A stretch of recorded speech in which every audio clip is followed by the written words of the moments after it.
Hey Bomb Squad, Dan here. Have you been thinking about starting a podcast but you don't know where to begin?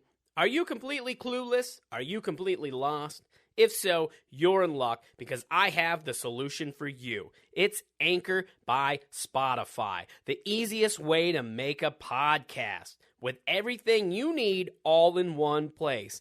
Anchor has the tools that allow you to record and edit your podcast right from your phone or computer. When hosting on Anchor, you can distribute your podcast on listening platforms like Spotify, Apple Podcasts, and more. It's everything you need to make a podcast in one place. And best of all, Anchor is totally free. We use it, and you should too. So download the Anchor app or go to anchor.fm and start your podcast today.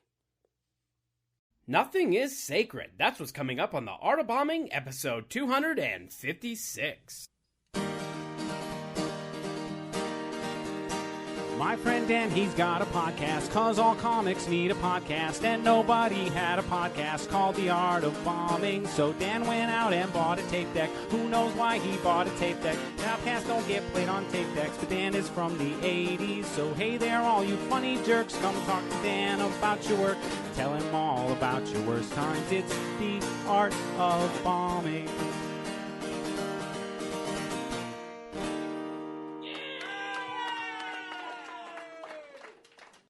Welcome to an all-new episode of the Art of Bombing podcast. It is me, your host, Dan Bublitz Jr., and with me, as always, is my co-host, co-producer, and cohort, Mr. Josh Shirley. How are you, Josh? Josh? Are you there, Josh? Josh? Oh, that's weird. He's not there. Hold on. I'm getting a message. Coming in. Uh-oh. Josh will not be here this week because he is on a top-secret mission in the depths of the Congo. That is the message that I just received. I guess there's no Josh this week because he's on a top-secret mission in the Congo. I guess hopefully he survives this top-secret mission and he's able to return next week. I guess the only way to find out if he returns is to listen to next week's episode and see if he survived his top-secret mission. In the meantime, they say, in our industry, the show must go on. So I guess this show is going to go on without Josh. I guess I am riding solo today on this episode of The Art of Bombing. But that's okay. It'll be like the olden days when I was doing it by myself before I had a co-host and co-producer on this show. But I guess we're going to keep going, and it's okay because we have a great episode this week. We have a fantastic guest. Jozalyn Sharp is on the show, fantastic comedian from Las Vegas, Nevada. I met her in Colorado several years ago. She comes to Colorado quite a bit, which we talk about in this episode, along with she just filmed a special and recorded an album, so we talk a lot about getting ready for recording, filming a special and recording an album. So that's what's coming up on today's episode. It's a great conversation, so you're going to want to listen to that. But of course, we got to take care of housekeeping before we get to that. I do have a few announcements that I got to get through. And just a quick reminder, if you are not a fan of listening to ads or our intros, because sometimes they do go on forever, understandable. But did you know you can listen ad-free, host-free on Patreon? That's right. All you need to do is subscribe on Patreon. Go to patreon.com/artofbombingpod. Sign up.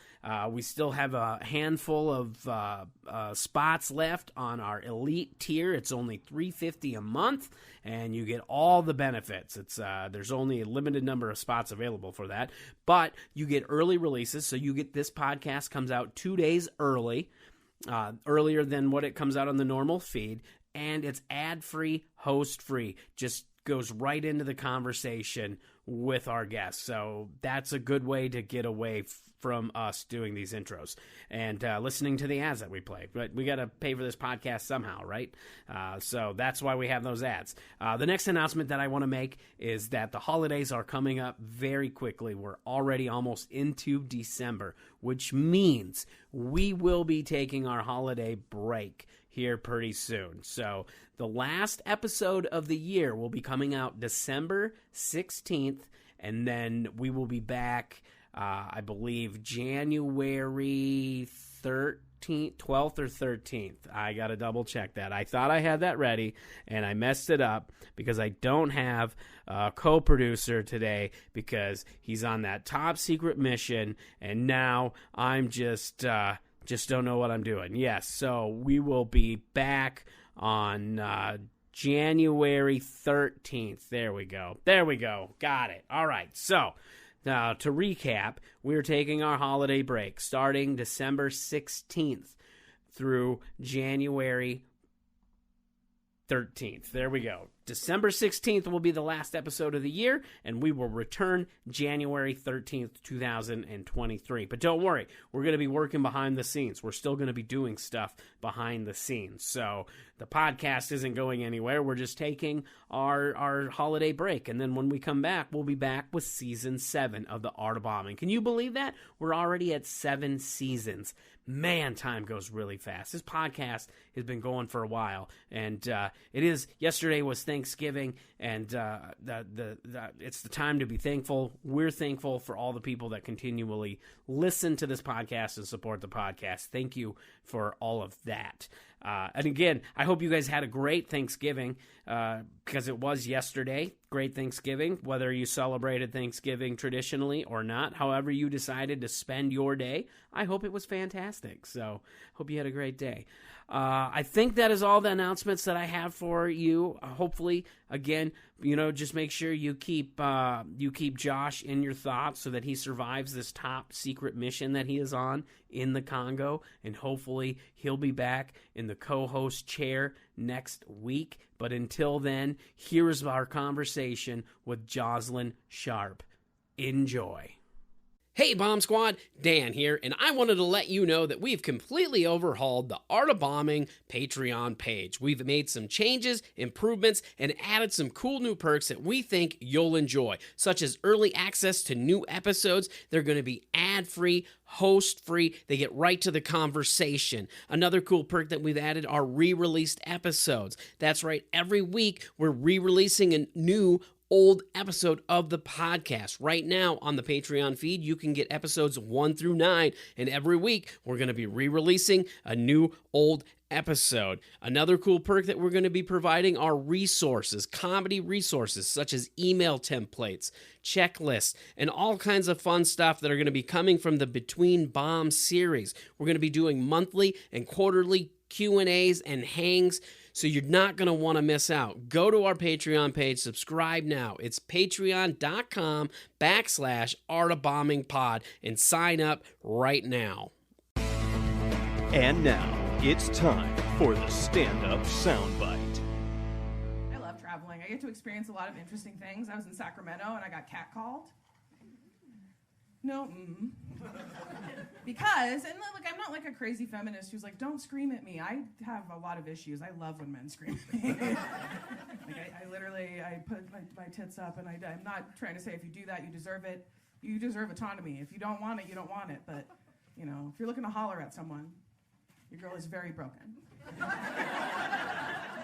And I cannot afford the therapy copays anymore. So I'm looking back to get into the toxic coping mechanisms, But here's what I learned as a woman, where you get catcalled, like what building is like your station in life. What social caste you belong. Like you would get catcalled anywhere. Art gallery, movie theater. I don't know what kind of people you're around who are catcalling people in an art gallery. Can you imagine just staring at a sculpture and some guy's like, yeah, girl! You got a fine ass. This is a nice painting, though. But me, I don't get, I know my station in life because I get catcalled at 7-Eleven. I'm a 5 and 4 Collins, but I'm a 9 anywhere you can get jalapeno poppers and gasoline. If you're a lazy-eyed trucker, I'm Scarlett Johansson, It's like, is that Black Widow? I love them Avengers movies. Like, you want a picture? What offended me about the catcall was not the catcall itself. What offended me is he leaned out of the door.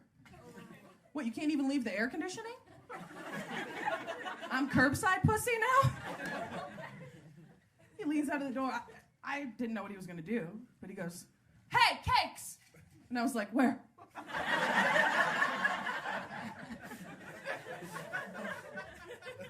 He goes, "Nah, you got them little ass ankles. And that big ass ass. Looks like 2 carrots holding up a cake."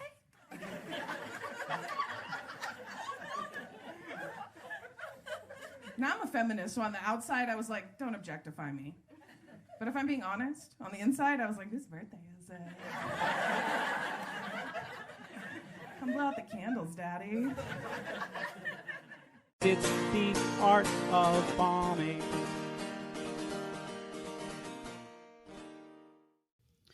So you're down from Vegas. You come down here a lot to the Denver area. Yeah. Or the even Colorado area. There's a guy in Denver, Steve Vanderplug, who, like, we were in Kansas for the Fountain City Comedy Festival, and somebody said something, and they were like, "You're from Denver, right?" And I go, "No, I'm from Vegas." And he was like, he goes, "Jozalyn's the only Denver comic who won't claim she's from Denver."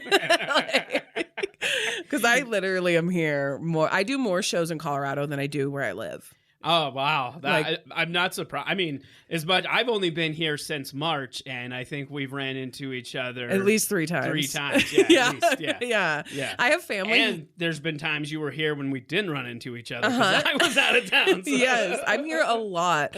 Colorado has some of the best comedy scenes in the country, hands down, some of the best comics. It's the most creatively stimulating scene I've ever been able to be fortunate enough to be a part of. And really, the Denver scene in particular and Fort Collins scenes have like truly just welcomed me as like one of their own. Yeah. And I get so much great quality stage time when I'm here. This is like where I come to work, and I have family here, so I have a place to crash. So I just come and hang out there, and my job allows me to work from home sometimes. Which is nice. Super I'll nice. work from home, and I'll come here and do stand up, and yeah, I'm here a lot. Yeah, it's funny because we actually met in Colorado one time when you were here. At the Colorado Room before, when they still ran the Colorado Room, and that was like 4 or 5 years ago. Pre-pandemic, yeah, it was pre-pandemic, yeah. And it's because it's just funny to me that we met in Colorado, and I've been through Vegas quite, here and there throughout the years. Yeah, it's funny how you can meet comics from different areas, but not in their areas. Well, and like all I mean? over the country, and it's the scene is so small as a country. Like the more you do stand up, like the more it just starts to permeate where you know someone everywhere. Yeah, just absolutely. Because of especially if you're traveling like I have been for the past I've been traveling pretty heavily for the past, I'd say, 6 years. Mm-hmm. Pandemic was a little less, obviously. Well, but yeah, when you travel like that and you meet people from all over, like you said, and then you go to a different town and there's out of town comics in that town, then you're meeting them. And then pretty soon, every city you go to, there's someone you know. Yep. Like, it's amazing how small of a world because when you think about it, it's like, oh, well, there's, the world's so big and there's so many comics and they're everywhere. And it seems like that they're just so spread out or whatever, but it's still such a small community. Like you said, you'll know people from everywhere if you do it for a while. And you get to like a place like the more successful you get, like the smaller the group gets, so the more the Venn diagrams overlap. Yep. Like even like today, it's like the 5th person from this one comedy club that has my headshot hanging up in it. They sent me a video of their headshot next to my headshot and being like, it's fake, because we knew each other and we filmed our specials together with the same set of specials with Laugh After Dark. So I just think it's funny that it's such a small world. Like, no, absolutely. Because that comic and I are from different cities. We literally only met each other this year. But somehow it just so happens that our headshots are right next to each other at the same comedy club that we both work at. Who's the comic? Kalia McNeil. Oh, that's awesome. Yeah, and you just filmed your comedy special. Yes. You did it in Colorado. I did at the Comedy Fort. Comedy Fort. Yeah, it was funny when I talked to the producers because my home club is LA Comedy Club at the Strat, and I really wanted to do it there, but I also really wanted to do it in Colorado. And so I knew that David would... Oh, I have a throat bubble. Oh, my God. Whoops. Excuse me. Right. I knew that David would let me do it there. I knew he would. He had always been so supportive of me. And I love that club so much that when I thought of filming my special, it's not that I don't love my home club. My home club is just like a big Vegas-y showroom home club. Yeah, especially now because didn't they move it? Yeah, and they remodeled room? And it's even bigger. Yeah. It's really, really nice. Not that it's not a great place to film. It's just not what I pictured for my first For Realsies special. I wanted like the brick wall, and I wanted that, and everything that I wanted was at the Comedy Fort, and it ended up just being the literal best night of my life, a dream come true. Plus Melissa's there taking pictures, and I love her photos. They're so good. Dylan's there taking care of everyone. Like the staff was so great. Like the staff's great at my home club too, but there's just something about different at just the Comedy Fort. Different. Yeah, it's the audience, to be truthful, because the audiences in Vegas are tourists. They're not comedy fans. And not saying that everybody that walks into the Comedy Fort is a huge fan of comedy, but for the most part, they're coming out because they want to see comedy. Yeah, and you're right. Yeah, it's not like Vegas where it's just a tourist like, what should we do tonight? Oh, yes, let's go watch comedy. They walked past a booth where somebody said $15 comedy tickets, and then they were like, oh, let's do that, and they don't really listen to stand up or digest it. So I wanted to do it somewhere different, and I just feel at home in Colorado. It's where I dream about living, but I can't afford it, to be frank. Yeah. Like the cost of living in Nevada is still way lower. And I have a privileged situation now where I can continue to come frequently and not have to move here. So I'm just going to continue to take advantage of that for as long as I can. The old saying, why buy the cow? You can get the milk for free. Yeah. Literally, I'm sledding out Colorado. That's what I'm doing. Oh, that's awesome. Yeah, I can't remember. I know when you filmed it, I can't remember. I don't know if I don't think I was in the town or I was busy. I didn't get to go. I was kind of bummed about it, but I'm glad to hear that it went well. I saw pictures and it looked like everything went well. It was literally such a fun night, a dream come true. I could not have asked for it to go better. I'm so excited to see it when it finally comes out. Yeah, the Laugh After Dark people are killing it too. I don't know them personally. I mean, I might have met them because I performed at what is it called? Notoriety Live? Notoriety. Notoriety. There we go. Yeah. Oh, a lot of words for me. Too many big words.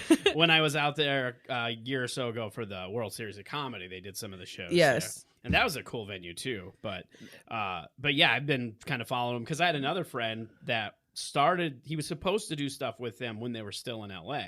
And then they ended up moving to Vegas. He still did stuff for him. Yes. It just got postponed because of the pandemic. They're truthfully not only amazing producers, they're just great people. Like they're really, really, really good people that just believe in independent comedy and are willing to put the money where their mouth is when it comes to that. And they're talented people who've been working in the industry and, on stage and behind the scenes for decades now. And they're using that knowledge to help some people that they believe in further their careers. And I think that's really cool. Oh, I do too. That's amazing. They're number one, like even the staffs that has worked with them has mentioned how they're the kindest, most considerate producing group they've ever worked with. These comedy club staff see a lot of filming crews. And to get that feedback was really meaningful to me because it was like made me feel like, okay, I picked the right producing crew because at the end of the day, no matter what happens with the special, like that night is that night. It's captured in time forever. Like it can never be taken from me. So I'm happy, but it makes me really happy that a club that I love, I didn't bring bad energy into. I got to bring really great producers who I don't only believe in because they work hard and they're talented, but I believe in them because they're just truly good people to their core. So they're doing great things, but I only hope that everyone continues to support them as much as possible because they're doing great things and they're doing it while being good people. Yeah, and that's great. Yeah, and they are doing it. I mean, they went from just producing their show on Amazon to now they're producing festivals and independent comedy specials and like the whole 9 yards. So good for them. That's great. Is there a projected timeline for the release yet? No, I'm one of 4 specials that were filmed in a series, and they just released number 1, and I was 3 in the order. So I think there'll probably be one more release phase before mine. Gotcha. Okay. And do you know how often they're releasing them? Or... I can't tell right now because they've only released the first one. Fair enough. I don't know. They've only released one. I don't have enough data yet. I gotta wait and see. But I would at least 2 to.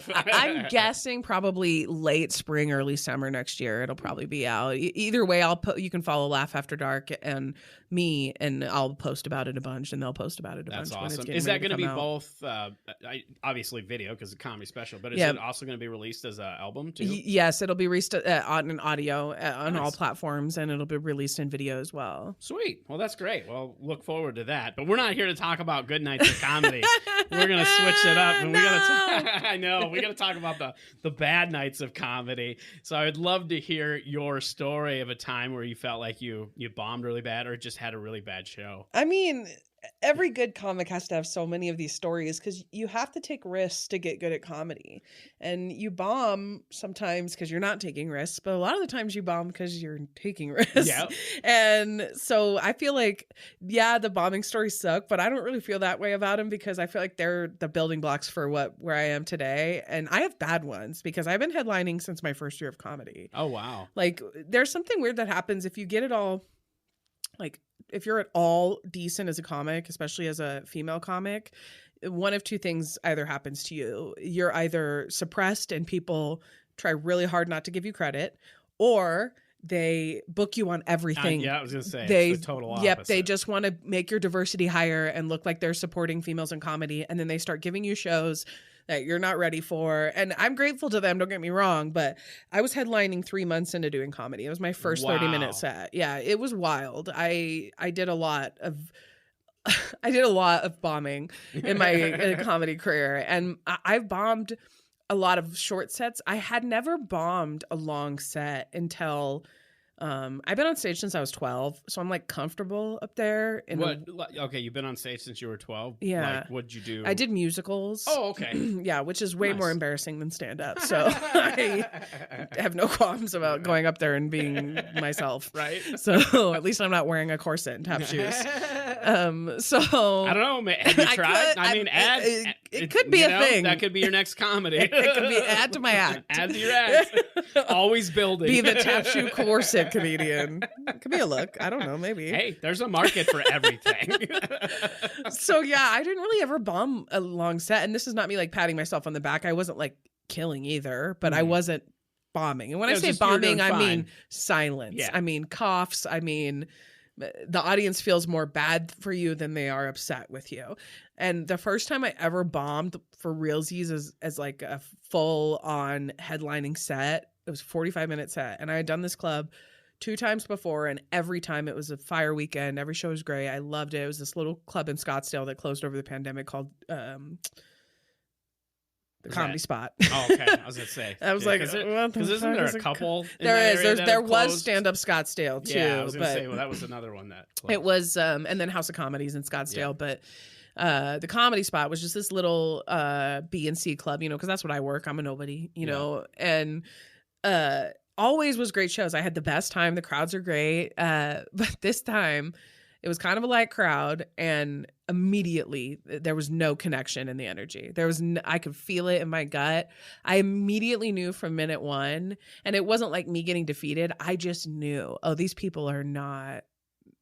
We're not getting anywhere. Like there was people sleeping in the audience. A woman in the front row was like slinking down in her seat slowly. And I kept, because I always acknowledge it. So I kept being like, wow, this is the worst set I've ever had. And I just had to like keep talking. And every time I said that, they were the kind of crowd that would be like, no, we love you. And I would be like, give you the pity. Yeah. And I'm like, you're not laughing though. You guys aren't having a good time. You're not even smiling. I can see it in your face. Yeah. I'm like, this lady's sleeping. Like, what are you talking about? We're not having a good time here. And you guys are just going to make me stand up here for 40 more minutes. And so I trudged through that. And in that 45 minutes, somebody like was standing up in the middle of the room just to like stretch their legs, which when there's 11 people in the room, like you can't do that. That throws the energy off. Then the lady in the front row that had been like slinking down in her seat full on passes out, like in the front row. Full on passes out. Her husband like hooks her under her armpits and just drags her out of the room like it's normal. Like every Friday night, she just passes out. This is their routine. I found out after the show she was having surgery in the morning, so she hadn't eaten and she was drinking and taking opiates. Oh my! And so she was literally getting absolutely horrendously fucked up at my show. It was the worst experience. Like I didn't even learn anything from that bomb. Because there was just too many things happening. It was just torture. The show shouldn't have happened. We shouldn't have been doing it. The only thing I ever learned from that was like, hey, you know what? Yeah, sometimes a crowd of 11 people, you can have a great show, but sometimes a crowd of 11 people maybe should be called. Maybe we should call that show. And I'm surprised by that.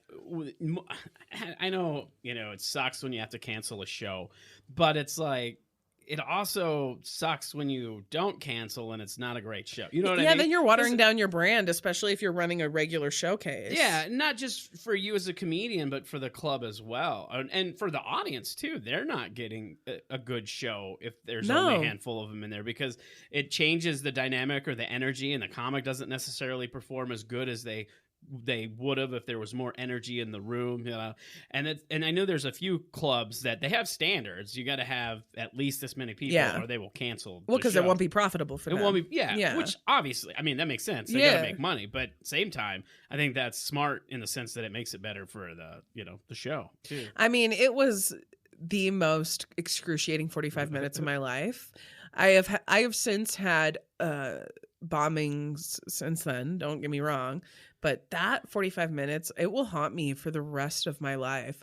I couldn't find a rhythm. And normally I can do crowd work and I can just make the whole show about you then. Yeah. If there's this little of you, we can just talk and I'm just going to have fun for me and we're going to riff and I'm going to make fun of you. Like, that's what I'm going to do. That's kind of what I love doing. Like, but I couldn't even, every single person down in the crowd, not just like one group of people I tried to talk to, every single person did not respond when I started talking to them.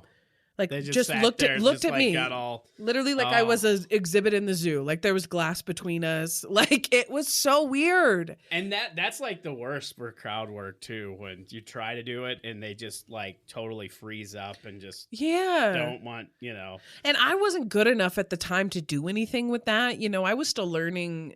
I still am. I was still learning how to do really good crowd work, and I can do decent crowd work now. I couldn't then. So it was like, if they weren't giving me anything, I had nowhere to go. It was just like, well, I guess you hate me anyways. What about you? Still going down. It was, wow. It was really bad. But you know what? I watched the most horrific bomb ever. And because I have that to compare my bombs to, my bombs never feel bad. Somebody else's? Yes.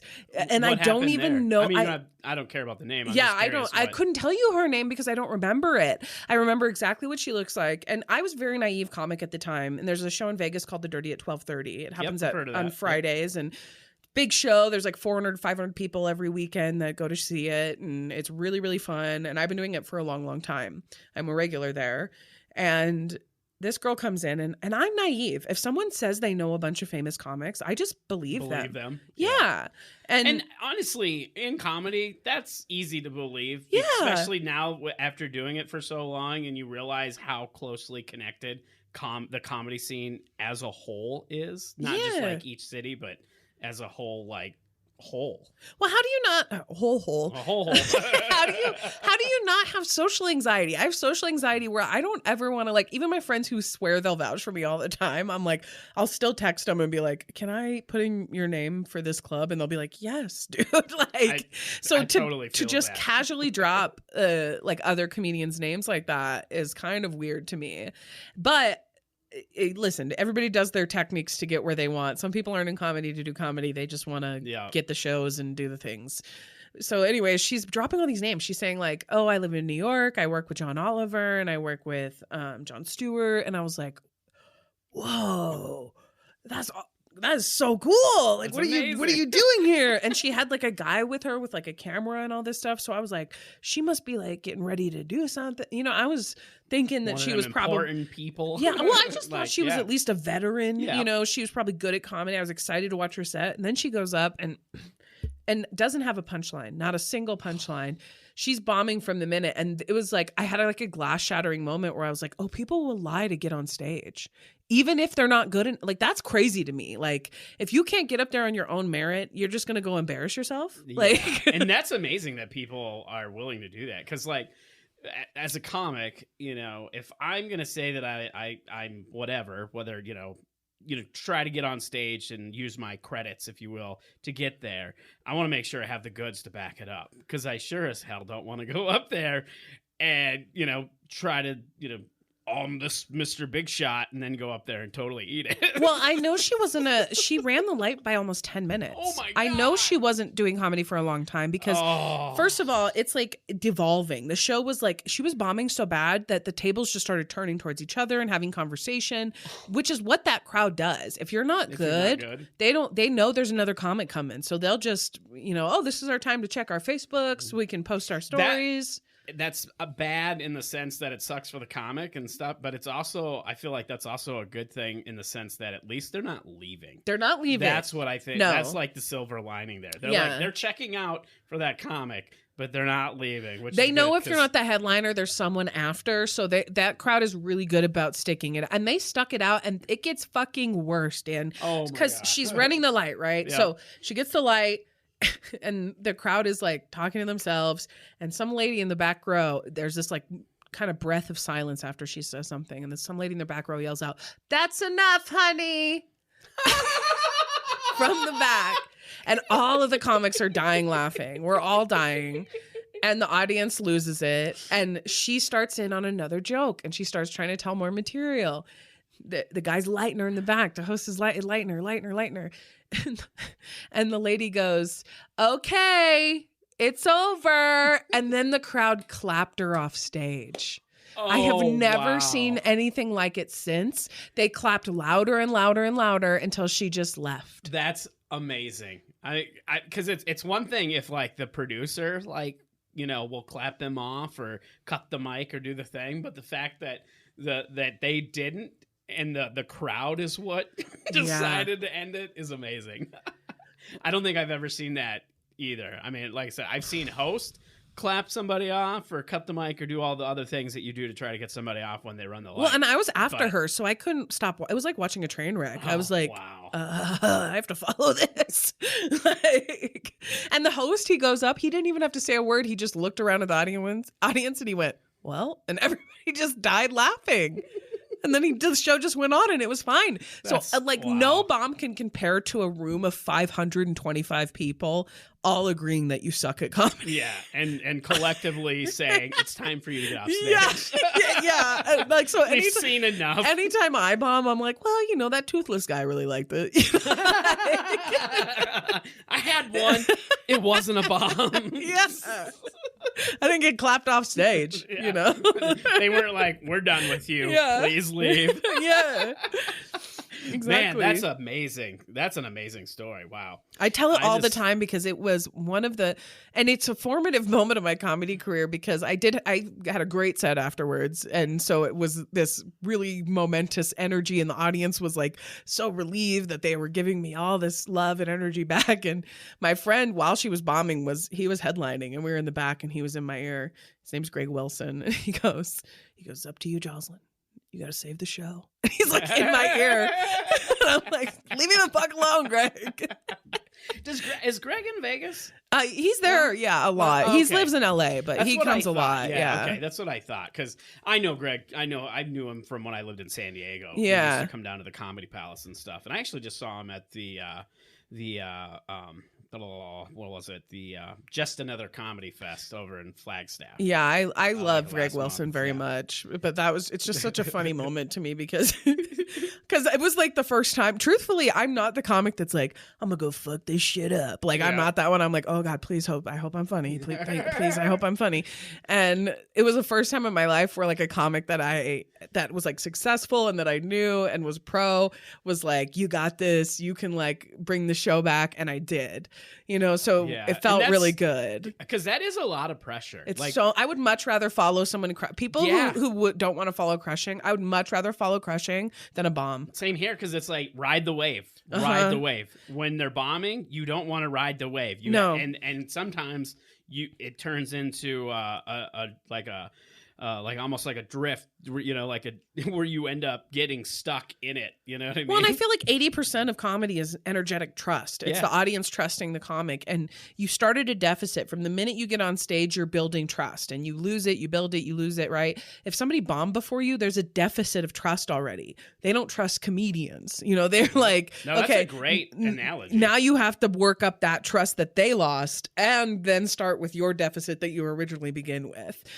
So I feel feel like people are too intimidated by the fact that when you start after a crush, sometimes the audience is jabbing, they're, kind of chittering. Just do your jokes, be quiet, let them come around, reset the energy, and you'll get to ride that wave in a way that's like your jokes are hitting so much harder. Like, it's the best in my opinion. Yep. But that night was the first night I followed a bomb, and I was like, okay, I can do it. Because that following a bomb like that was a whole different thing mentally for me. I was like, oh my God, what if they clap me off stage?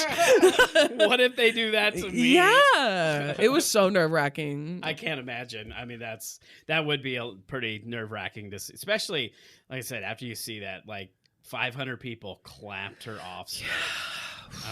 That's rough. Now it makes me wonder if they continued to do comedy or if she quit. I've never seen her face since, but she was apparently based in New York, so who knows? I mean, she may just be insular in her own scene. And... It's like one of them things where you wonder, was that the moment that she quit? She either quit or that was the defining moment where she's like, okay, this can't happen again.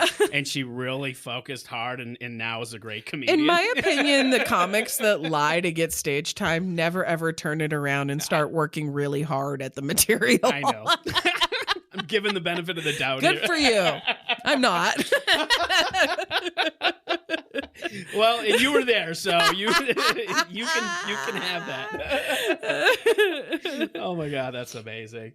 Now, you were talking about the when you bombed at your show, you really didn't learn a lot from it because it was just, so much going on. But when you do have like a bomb, or not even a bomb, but like a set that doesn't go great or whatever, how do you analyze your sets to try to get better or prevent something from happening again?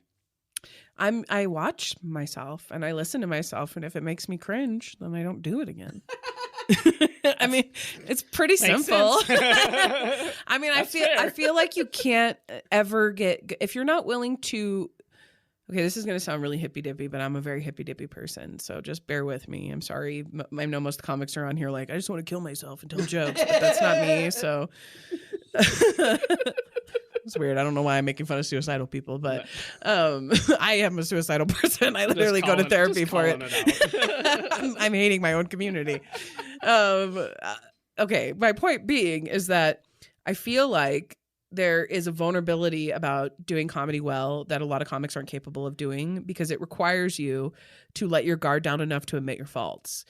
And that is a really big vulnerable leap that humans have to make at some point in their lives if they want to progress. And we all see comics in our scene that don't grow or progress because they don't have self-awareness. Yep. And that self-awareness comes from stripped down vulnerability. You have to be able to look yourself in the face and go, no, that joke is shitty. I don't care that it gets laughs. I don't care that, your friend says it's good or whatever. Like, you have to work harder. It's like being realistic with yourself, not being hard on yourself, but being self-aware enough to know that joke's good. I like the way that feels.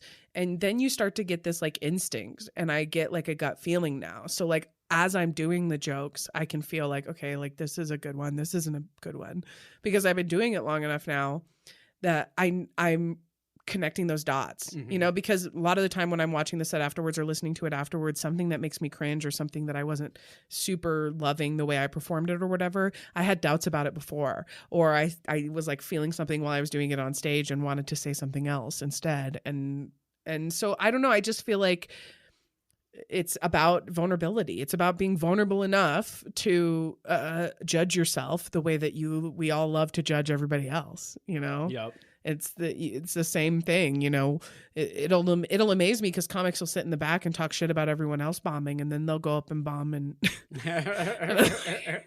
what was this all for? Right? Yeah. And not saying you can't talk shit and all that. I'm just saying I feel like you earn all those rights to talk shit, to bomb, to do all those things if you're honest enough with yourself to know when it's going well and when it's not. And I don't know. I'm kind of rambling, but that's like the best way to explain it. Oh, absolutely. And I think there you touched on a really good point. There's and it's a fine line between being hypercritical and hard on yourself versus, just being self-aware. And being able to say, oh, okay, that just wasn't good. And not being like, oh, I suck. I'm the worst. Right. Don't become that comic that is posting on Facebook every week that they're quitting. Don't be that comic, because every scene has that comic. Don't be that person, because at the end of the day, those of us that are still in it, we're suffering too. That's a hard lesson I learned recently. Brett Ernst reminded me of that because I was all in my feelings, being a real bitch. I was pissed at this show. I got booked. I didn't like the way the producer ran things. I was being such a bitch. I was just not in the mood for it. It made me feel so angry. The people I had got out to buy tickets waited an hour outside in the cold. I was so upset. So I'm bitching and you know, he was kind of talking to me and I said, I feel like I've sacrificed so much and I've tried so hard for so long and this is where I am. And he looked at me and he goes, you're not fucking special, Jozalyn. We all sacrificed so much and tried hard for so long. And it reminded me that he's right. There's a lot of luck involved, that we're all sacrificing the same things. So you just have to be okay with knowing that it sucks for all of us. Like, so you going on and saying you're going to quit or being so hard on yourself, like it's doing a disservice to the sacrifice that all of us are making. We sacrifice holidays. We sacrifice normal life schedules. We sacrifice sleep, our physical health, our mental health, our relationships. And not that that makes us some kind of heroes or whatever, but if you're going to be in our community, I think it's weird when people expect sympathy from us when they're so hard on themselves that they box themselves into a corner. Like we're all just trying to keep our hopes up, bro. Yeah. Like I can't keep yours up too. Like, you know, like I'm standing on a very fragile tree limb right now. Yeah, if you step on it, we're both screwed. This is a Rose and Leo boat situation. You know, the weight distribution will cause us both to get hypothermia. It's not going to work. So I don't know. That may be a little self-righteous, but I just feel like a lot of the times I have, and it's my own shit because I was so hard on myself for so many years. I get kind of resentful when comics are hard on themselves and they want other people to hold their hands. Yeah. You know, because I'm like, you know what? Fuck you. I had to deal with all this shit on my own and shitty Motel 8s in the middle of nowhere, Utah. You know, but I don't agree with that. So even though I just rambled on about that and I was very adamant, I want to be really clear that if you're suffering, you should ask for help always. Yeah. That is the number one thing I believe. But when it comes to comedy, like, you just have to be honest with yourself. You just have to, like, not hard on yourself, but honest with yourself. Yeah. Oh, absolutely. I agree with that 100%. When you're on stage, you tell a joke and it doesn't land, or you feel like you're losing the crowd, you feel like now you're going into that moment where you're going to start bombing. What in that moment goes through your mind, and how do you try to pivot? I would challenge people not to think of it like that, because a bomb is an encompassing of a thing. You can have down moments in your set, quiet moments, moments of listening, moments of resetting the energy for a new topic or whatever it may be. Just because you say a punchline and the audience doesn't react to it, you could have been crushing for 5 minutes. They could be tired. You know, they could be tired from laughing. You know, or they're just not connecting with that one punchline. I feel like you start to bomb when you start to react to that. You can't react. You just say the punchline, then go to the next thing, because that's what you're doing. Or acknowledge it or be present, but you're not being present if you're trying really hard to adjust things when the audience is like not reacting to it the way you want. I feel like that's a good point, because you're in your head. Yeah, you're not. Yeah, you're thinking about how to get out of that situation versus right. So I mean, I guess my thing is, when you feel that, just don't think about it. You know? Do the opposite. Yeah, be as present as you can. I have found that a lot of the times when I say what is in my head, you know, because usually my brain is like, what are these guys? They think they're better than me because they don't want to have sex with a dog, you know, or whatever shit I said, you know, like, and then I'll just say that out loud, whatever weird thing my brain is thinking. I'll say that out loud, and 9 times out of 10, it breaks the tension and people laugh because they were feeling something that I was also feeling. So I don't know. I just don't think about it, I guess. Yeah, that's good advice. Just don't think about it. Yeah. Be present. Just be present as you can. That's what comedy is for me, is an exercise in being present. Mm-hmm. Yeah. I think that's important too. That's one thing that I've been trying to do, you know, over the years, especially the last couple of years, is try to remember that. Like, I have a mantra that I think about before I go on stage, which is to be present, smile, and have fun. Yeah. Like, in fact, I even got a tattooed on my arm kind of situation, because it's like, I have nothing is sacred tattooed on my arm. Oh, yes. Yeah. Yeah. I mean, it's funny too, because we have it in the same arm, same spot. Is it so you can see it? This is fucking hack. Is it? Is it so you can see it when you hold the microphone? The way you looks like you did it so you can see it while you're jerking off, the way that you're holding your arm. I just want to let you know. That's what I thought you were going to say. No. Why do you hold the microphone like that? Because I don't have one here. No, Okay, I didn't think about it. I just already had a tattoo on this arm, and I wanted it on the inside keeping it forearm. symmetrical. Yeah, Gotcha. I'm weird like that. If I get a tattoo on one side, my next tattoo is just going to go wherever the empty space is on the other If you side. look at all my tattoos, they're very symmetrical. Yeah. So I get that. Yeah. Now, when it comes to writing, then kind of your writing process, where do you try to derive your material from, and like what's your evolution for a joke? You get an idea and you take it to the stage. How long before you're like, this just isn't going to work, we're going to set it to the side, or can it, or it's Never. good enough, and That's put it never. Never? I never can anything. That's like a big. And I want to just like say, because I do a lot of podcasts where I talk about comedy stuff, and I love talking shop about comedy. I'm not one of those people that hates on podcasts because they talk about comedy. I just want to say, I don't know what the fuck I'm talking about. So like, please don't take my advice. Like, I'm an okay comedian who does all right. Like, so I just want to frame the reality before I say this. I don't think you should ever scrap jokes. And that's because just because it doesn't mean anything to you right now, you latched. It's like lightning strikes for me. Something hits me as funny, and then I capture that, and it kind of mulls around in my brain. And then I'll be on stage. I'll hit like I'll write a few things down on a piece of paper. The 4 things that I noticed that were funny to me, and I'll go on stage and I'll riff, I'll improvise, and whatever comes out of that, I'll try and build a joke out of. But I never ever would throw that away, because I may have a joke down the line where that's a perfect builder. I may have some dead space where there's just setup, no punchline. Maybe it somehow fits subject line wise. And now all of a sudden that joke makes sense. And now all of a sudden it works. And now all of a sudden, it has the right framework. So I don't know. I never scrap anything, because unless I put it down on an album, it can be used. It's something that shelving it might be a better yeah, word for that. And I don't even shelve them. They're always just there. If I'm working through things until I get to the point, like with my album, like the last year, I just only did the 45. I just only wanted to work on that 45. But for the most part, I'm always trying to do, at least if I'm doing 45, I want 10 of it to be new minutes. 10 new minutes every time. Whether I'm improvising or whatever, I want 10 new minutes. So I'm always swapping those new jokes in and out of there.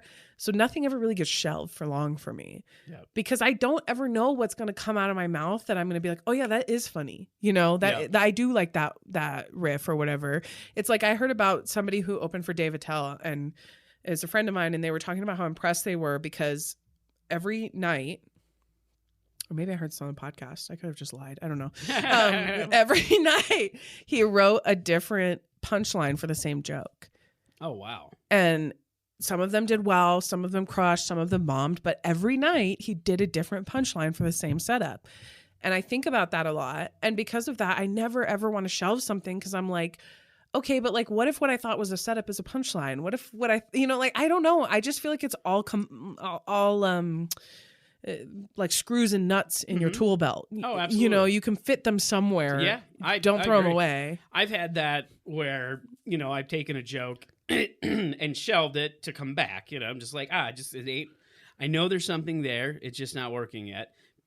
Put it to the side, and then a year or so later, I'm like looking at an old joke book, and I'm like, oh, that'll actually work with this new thing I'm working on. You put them together like a puzzle, and suddenly it's a great joke.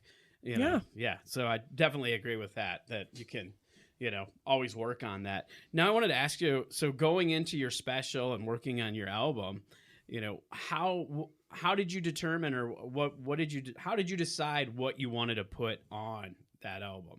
Like, what was your process? Because I went through that last year when I was doing my album too, where I was like trying to figure out what jokes I want to do, get it honed in to, so it's a tight set. Well, I knew I wanted to have as much of it going together as possible. I wanted to have some I didn't need a through line by any means. I wasn't trying to make a one woman show out of it, but I wanted it to make some sense. I wanted there to be some flow from one subject to the next. And even when there wasn't, I wanted that to be the start of a new through line, so it was less about deciding what jokes went, and it was whether they fit in any of the through lines, and if they were honed enough to go on the album. That's what decided it for me. Truthfully, I I did a lot of 45s before the album. I did a lot of them, and I tried a lot of different orders. I tried a lot of different sets of jokes. I tried a lot of different that put this one here, put that one there, take this one out. I tried like every permutation, and then I just found the one that worked the best. Truthfully, it was just going up and doing it for me. I mean, there's probably better methods. The process of elimination. Yeah, I had a spreadsheet with times. You know, I would look at my videos and I would time the jokes just so I had like a mental understanding of how much time each joke took up. Just so I could easily swap things in and out the night of. And so I could easily swap things in and out as I was working on the 45. So that was like the big work I did, was timing my jokes. But outside of that, like I kind of just go with my gut a lot of the time. I'm not too rigid when it comes to stand up. Now, when it comes to the spreadsheet that you were using, you just did that for timing, or did you do collect any other data? Or no, just timing. I just wanted to know average time a joke took, because I didn't want to expect it to do horrible, but I didn't want to expect it to like murder every time. I just need to understand like what's the good average time that it took. That's really smart. It's type A. I'm very type A. You know, I have a very type A day job, so that requires me to be very organized and analytical. And so I do that in some ways with my stand up, but stand up's the place I go to not be analytical. I only did that because I had one recording. I had one shot to make this album work. So I needed it to be a good set. So I had to put extra work in to be like, okay, I'm prepared. I know how much time this is going to take. I know these are the jokes. I know it's going to start here and end here. Yes, I'm ready to package this and put it out. You know, that was really what it was about for me, because I truthfully don't normally go that in depth with things. It was just because of that. Yes. Yep. Yeah. Which, you know, that totally makes sense. Now you filmed your special. Yeah. It'll come out sometime in the future. Yeah. What about other goals? Do you have any other goals after this? Sure. I mean, like any comic. What do you do and what are some things you try to do to accomplish goals? I mean, like any comic, I just want to be able to pay my bills. Right? You know, yeah, with comedy. Yeah. I don't even really. I mean, the big pie in the sky dream is to be a theater comic someday. That's the big dream. Work 38 weekends a year and maybe do a podcast during the day. You know, I would love that. I love podcasting. I've been podcasting for as long as I've been doing stand up. And that's the dream for me, is just to continue to grow as a comic and get really good, get good enough to be a theater comic, get good enough to be somebody that somebody wants to pay to buy tickets for, you know, because I don't feel entitled to people coming out to my shows. And I want to feel like I'm offering them a product where I don't necessarily feel entitled to them coming out, but I feel confident that people will come out because it's a good product, you know. I'm not saying that what I do now isn't. I'm just saying that's where I want to be. I don't know. Does that make sense? No, yeah, that absolutely makes sense. It's not like anything crazy. Like my goals aren't that. I just want to be able to buy a house, you know, and tell jokes. Yeah, that's a good goal. That's a good goal to strive for. Be able to buy a house and tell jokes. Yeah. It's pretty simple. It's very simple. I don't know. I love doing stand up, and it's not that like I will ever stop doing it, but I can't pay my bills with it. Even if I, you know, I know a lot of comics pare their life down and couch surf and do all that, but I mean, I have chronic pain, I have chronic illness. I can't do that. I don't have that luxury. So, not that being unhoused is a luxury, but I'm just saying, like, you know, I'm not in a place in my life where that's not a possibility. So I just truly would love to have, I mean, really what the goal is, if we're having this conversation, truthfully, nowadays, the goal is to have enough viral videos that you can sell tickets. That's the goal. Yeah, you're not wrong there. That's really what it is. Yeah. Yeah, putting enough content. Do you spend a lot of time putting content out? I've gotten real lazy I'm very lazy. I was really heavily trying to become a content creator at the beginning of the year. I spent 4 hours a day working on it because I heard this thing where it said if you wanted it to become a job, you have to work at it like a job. Yep. So I started spending 4 hours, which meant I got up at 4 a.m. Oh, wow. to film content before my 8-hour day job, before I went out to do comedy at night. So that lasted for about 4 months before I burnt out. I couldn't do it anymore. And now I make content as I feel like it. And that's going to be how I continue to do it. My friend Bjorn is a comic in Portland, and he has this really great philosophy where he says just 1% better. Just shoot for 1% better. That's the goal. And that's how I think of everything now. I'm just looking to be 1% better. And then I'm going to be 1% better from that. And that's as far as I'm going to look ahead when it comes to the goals. And that's kind of my ADHD brain forgot what we were talking about. What are we talking about? Well, we were talking about goals, but we were talking about, I asked you about creating content. Oh yeah. So that's like where I'm at with like, because he talked about his own and he said, it doesn't matter if it's not sustainable. And I have a practical life lesson about that. Like, yes, I was getting more followers. Yes, I was starting to get brand deals, but it wasn't sustainable. Mm-hmm. So I can't maintain that. So I have to figure out a way to make content that's sustainable, which for me is putting it out when I feel like it.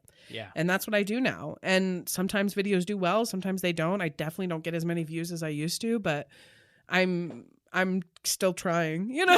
Yeah, and it's like a necessary evil, really. Yeah. If you want to be in comedy, you have to, even if it's sporadically, you got to put some stuff out there.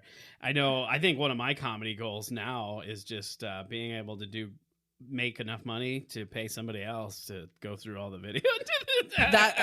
Honestly, that would be I could pay somebody else to make my content. That would be a huge goal, to be wealthy enough in comedy that I could have someone produce a podcast for me, do my content for me, have a team of people. Yes. That is the goal, because it is another full-time job doing that for yourself, you know? Because the editing, and people don't understand how much time goes into editing. No, I've literally been, this is so funny that I'm talking to you, but I've been stuck on my Snow Jam application for the downloadable video because I'm like, I have to fucking edit a clip. And I'm just swiping through my videos like, oh my God, and all my videos are so long because they're like 30 and 45 minute sets. 3 to 5 minutes. Yes. It's nuts. I totally understand that. It's so hard, especially when you're so used to headlining and doing longer sets, whether feature headlining, but you're consistently doing longer sets when you have to do a shorter set.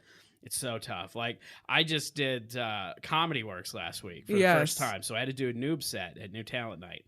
And I only got 2 minutes. And I'm just like, what am I going to do for 2 minutes? Like, I haven't done. You can actually do a lot of jokes in 2 minutes. It's surprising. And that's what I ended up doing. I was like, you know what? I'm just going to do a bunch of my one-liners. Because I typically, I'm more of a storytelling comic, and I use one-liners within them, and throughout my set. So I was just like, I'm just going to take all my one-liners, a bunch of my one-liners, and just kind of mash them together. And it ended up being a good set, but it was like, God, get that like initial panic. I was like, 2 minutes. I totally understand. I have done that before because I did the stand-up NBC thing when it came to Vegas, and your first round, I got to skip the first round because like there was some comics that were like Club's Choice or whatever. It's one of those where the local clubs can put people up.